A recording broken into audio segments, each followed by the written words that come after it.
Hello guys, তো চলে এসেছি নতুন একটা ভিডিও নিয়ে আপনাদের সামনে। ইউনিট রিপেয়ারিং, ঠিক আছে। ইউনিট কয়েল কিভাবে বসাতে হবে, কিভাবে ডায়াফ্রাম কিভাবে চেঞ্জ করতে হবে, কিভাবে ডায়াফ্রামের লাল কালো চেক করতে হবে, এই সব কিছু বিস্তারিত নিয়ে, ঠিক আছে। প্রথমত আমার কাছে রয়েছে একটা স্ট্যান্ডার 60 ওয়াট ইউনিট, ঠিক আছে।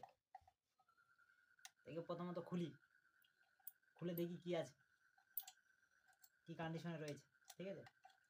প্রথমত এই আমি খুলছি, দেখুন আপনাদের সামনেই আমি রিপেয়ারিং করবো। এটা কীভাবে রিপেয়ারিং করতে হয়, এই যে ফাঁকা, কিছু নেই, ঠিক আছে। এটাকে ডায়াফ্রাম লাগাতে হবে, কীভাবে লাগাতে হবে এবং কীভাবে বসাতে হবে এবং লাল কালো কীভাবে চেক করতে হবে, ঠিক আছে। লাল কালো কী করে দেখবেন আপনারা, ঠিক আছে। এই যে ডায়াফ্রাম, যেটা কয়েল, যাকে বলে কয়েল, ঠিক আছে। এই কয়েলগুলো কোনো লাল কালো কিছু দেওয়া থাকে না, ঠিক আছে।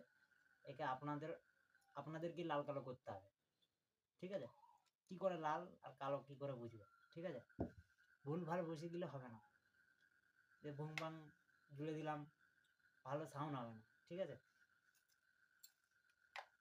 এই যে প্রথমত বসিয়ে নিতে হবে, ঠিক আছে। ইউনিটের উপরে বসিয়ে নিতে হবে প্রথমত, ম্যাগনেটটার উপরে, ঠিক আছে। আর এই যে লাল কালো, এটা ব্যাটারির লাইন নিয়ে নেবে, ঠিক আছে। লাল কালো একটা ব্যাটারি লাইন নিয়ে নিতে হবে, ঠিক আছে। যে 9 ওয়াটের ব্যাটারি বা যে কোনো একটা ব্যাটারি নিয়ে নিলে হয়ে যাবে, ঠিক আছে। তা আমি এই তো প্রথমত চেক করছি তোমাদের সামনে, ঠিক আছে। এই যে এতে একটা ঠেকালাম আর এইখানে একটা ঠেকালাম, এটা ভিতরে টানছে, মানে এটা লাল কালো ঠিক নেই।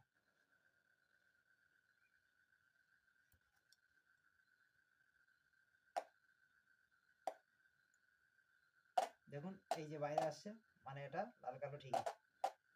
যে সাইডটায় ধরো লাল তারটা যে সাইডে লাগাচ্ছি